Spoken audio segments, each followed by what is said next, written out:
Snapshot of the stock market model. It's June 30th, 7:44 a.m. Central Time. Welcome to Critical Point Podcast. I'm Rich Posson. We're looking at the intraday chart of the S&P 500 mini futures. This idea of what's going to occur here in the next 24 to 48 hours. The model is basically saying sometime now into overnight, perhaps tomorrow morning, but more likely today, we're going to see the market topping. You can see it's almost kind of rolling over here. Indicators rolling over to sell signal. They're overbought, suggesting a chance for more downside than up. And the model's just saying by tomorrow on into early the following day, we'll have another level 4 bottom. So in other words, it looks like by tomorrow, the stock market ought to be lower, but it could stay up into overnight or to early tomorrow, then down. And so this is just the start of a top. Okay. Now, news-wise, basically, we're looking at end of month and end of quarter and end of first half year type trading. We're also preparing for the July 4th holiday, and some people believe 95% of the time the stock market went up late June into early July. I'm not so sure that's really going to work this time around, but as we zoom out, we can see the next larger trend does allow for that possibility. So we want to go to the daily S&P 500, and what we have is that yes, the market should go down in tomorrow, and it may find support at 50 and 100-day moving averages. It may dip back below the 200-day average. All of these can be significant to some traders, especially the 200-day followed by the 50-day followed by the 100-day. The 5-day average is nearby resistance, so the market's just resting there at that technical level, waiting for the day session to open up, and then to decide what to do.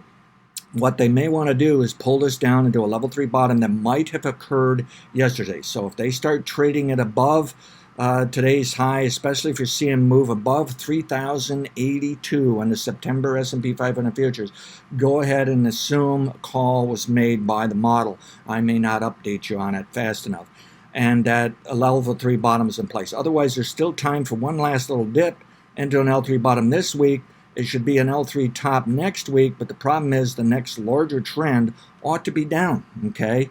So the next level 3 trend should be more in line with the larger players who are basically backing out of stocks and should probably do so perhaps for the month of July, okay? Now, indicators aren't nearly oversold on the daily, so there is a possibility this is going to work, that there's not much downside here as we go in this level 3 bottom. They bounce a little bit for level 3 top, and then put it right back down for the next level 3 bottom that could coincide with the first time for level 2 and level 1 trends.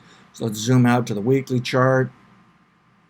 And basically your level 1, level 2 trends are the first and second most important trends during the year respectively. They reflect the most influential traders, most aggressive traders that can move the market during a year. The level 3 are just causing twists and turns along the way and kind of playing along with it, but sometimes trying to reject it. At any rate, both the level 1 and level 2 traders should be bearish into a level 1 bottom in July, and we have adjusted it now to a little later. The bottom should not occur until the week of July 13th, the earliest. That's the latest update by the model. It had allowed the first week of July. Now it's saying got to get into that second week of July for the bottom, and it's staying with the latest as the week of August 10th. For bottom. Downside potential is anywhere from a little bit below 3,000 all the way on down to the 2,600s, and I would appreciate a move to 2,800s. I'm not so sure we're going to get it. This feels like a market would like to just rest and consolidate as it worries over the virus that's now exploding in a number of cases. The U.S. looks really bad, and I think we look really dumb that we can't manage this better, and it is concerning the stock market, but still not enough. It's just interesting. But they may change their mind starting tomorrow or after the holiday.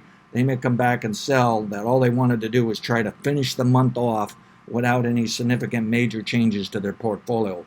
Weekly stochastic indicator is acting bearish. It is slowing its pace. It is warning it's trying to bottom here, and it is near mid-range. It could be a secondary kind of buy signal. But ultimately, I think it's going to work towards oversold, and if it follows this trend towards oversold, it should follow this trend deeper into our target objective price-wise and, of course, time-wise. Again, long-term, still bullish, but we can see significant setbacks, significant stalling out I wouldn't be surprised this market's not going to do much of anything all the way into November, into the election, and might even have an overall downward bias, but lots of roller coaster twists and turns along the way. As you can see, we're projecting bounce in level 2, decline level 2, bounce level 1, and yet another bounce into a level 1. This bull market may not get going until we get the election out of the way. It may not get going until sometime next year, depending how fast the economy turns around. So that's our forecast today. I think they basically just want to try to polish off the month here and, of course, prepare for the July 4th holiday. Have a great day. Manage your risk relative to analysis of others. Thank you.